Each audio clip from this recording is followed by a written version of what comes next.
Olá, meus meninos do terceiro ano, tudo bem? Como seu tio tinha prometido na última aula, a gente vai falar agora das duas últimas vanguardas que a gente tem que estudar. E são o surrealismo e o expressionismo. Esqueceu o que é vanguarda? Esqueceu nada, né? Provocação, a emoção, a novidade, o que nós vamos trazer de único, que nunca tiveram feito no mundo ainda, vamos fazer novo, vamos trazer essa modernidade à tona, vamos discutir a emoção e não mais a imitação da realidade. Podemos ter alguns elementos que imitam a realidade? Podemos, mas eles vão estar numa situação um pouco difusa, um pouco confusa. Dá um exemplo para mim? Claro que dou. Pega lá, nós estamos no caderno 4 e nós vamos para a página 103. Lá na página 103 nós vamos discutir o surrealismo. Você bate o olho nessa obra de arte chamada O Sono, do principal representante do surrealismo, que é o Salvador Dalí.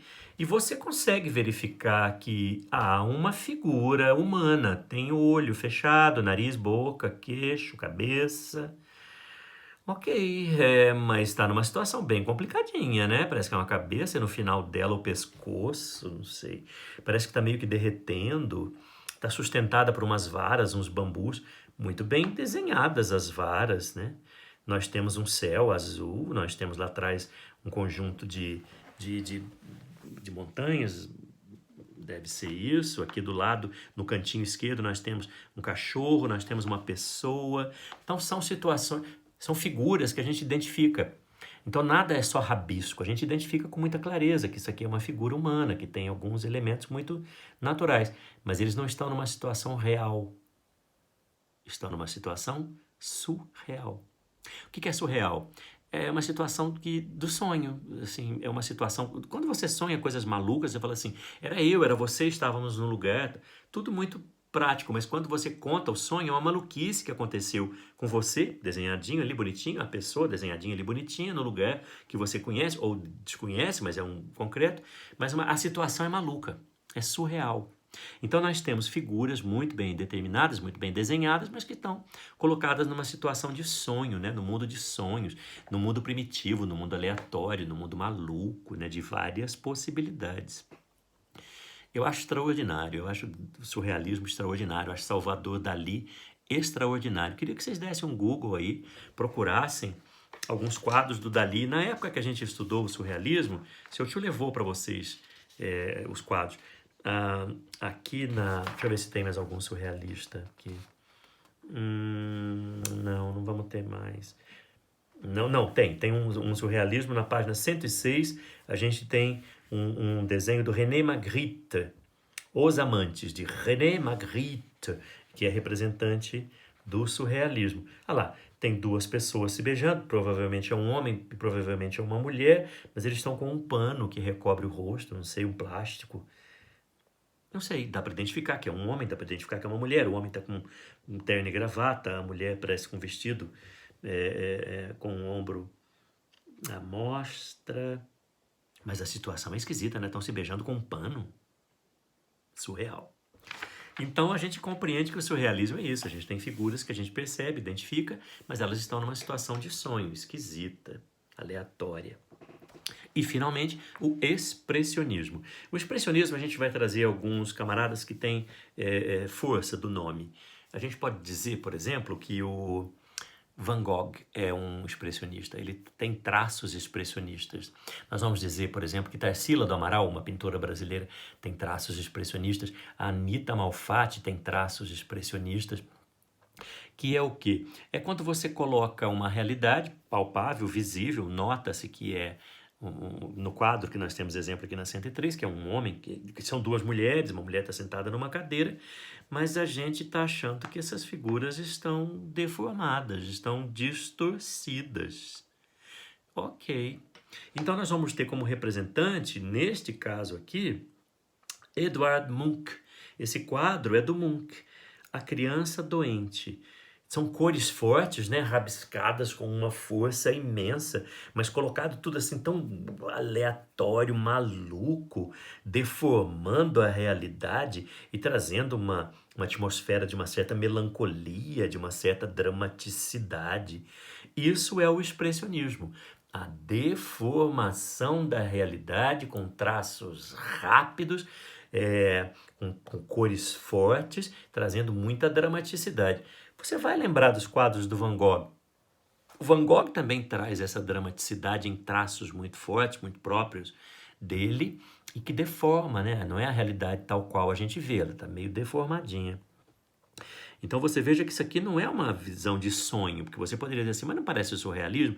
Não, não é uma visão de sonho, isso aqui é uma visão concreta. Nós temos realmente uma menina doente, uma criança doente, provavelmente é a mãe que está aqui do lado dela tentando consolá-la, mas a situação é de deformação, não, esse está tudo disforme, essa mão não é desse jeito. Que coisa esquisita. Tem mais exemplo aí do expressionismo? Vamos dar uma olhada se nós temos. Temos lá na página 106, no exercício, nós temos um desenho, né, uma reprodução de um desenho de Alfred Kuben, que é Sonho e Desarranjo. Gente, que susto, que drama, que traços esquisitos de desenho. Percebe-se que é um homem, que tem uma pessoa ali também segurando a cabeça, meio dramática a situação, né? Mas tá bem deformadinho, né? Tá fora, tá meio esquisito. A pessoa parece estar com a cabeça meio quebrada. A deformação da realidade com cores fortes, traços fortes, figuras distorcidas. Deveriam ter colocado aqui na nossa apostila o quadro melhor, né? Que a gente conhece tanto. O Grito, do Edvard Munch. O Edvard Munch, ele é norueguês. E ele fez o Grito, acho que vocês vão lembrar, né? Aquela figura que deu origem àquele monstro, né? Do filme Pânico, né? Pânico 1, Pânico 2, Pânico 3, Pânico 4, Pânico, enfim.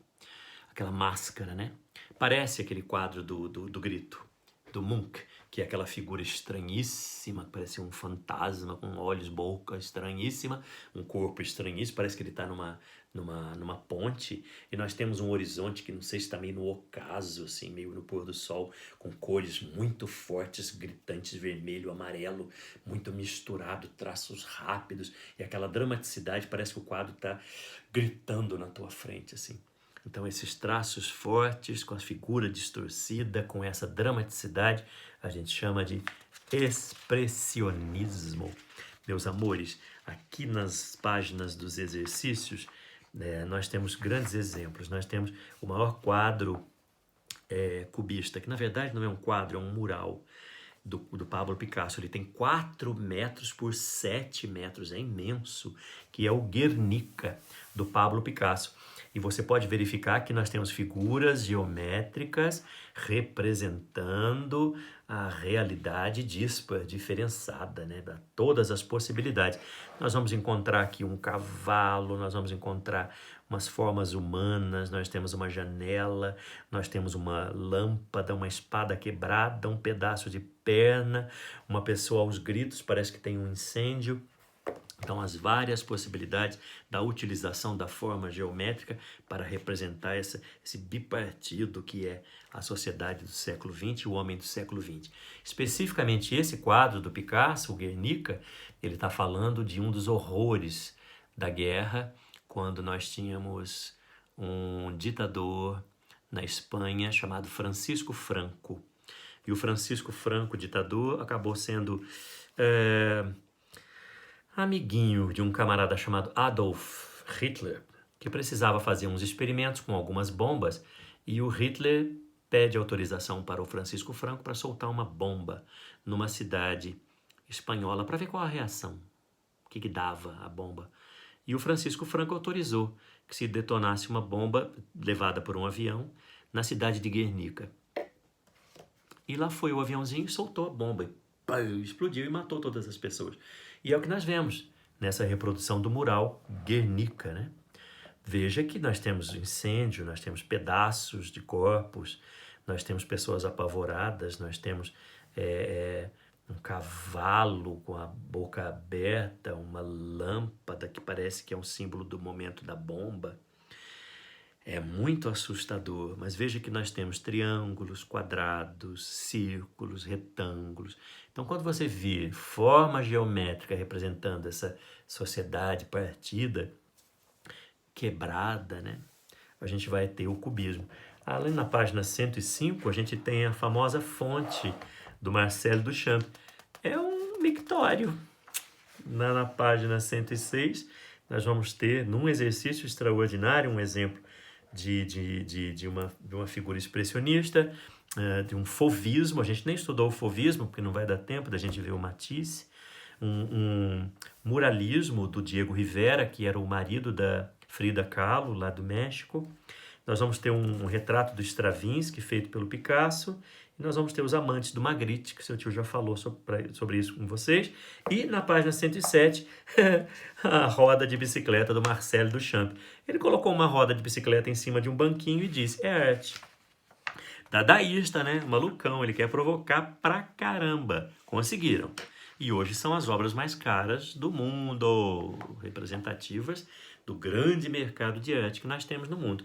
São esses grandes da vanguarda que a gente precisa aprender, ok? Eu volto na próxima aula. Um grande beijo para vocês. Qualquer dúvida, entre em contato com seu tio. Estou à inteira disposição. Beijo, beijo, beijo.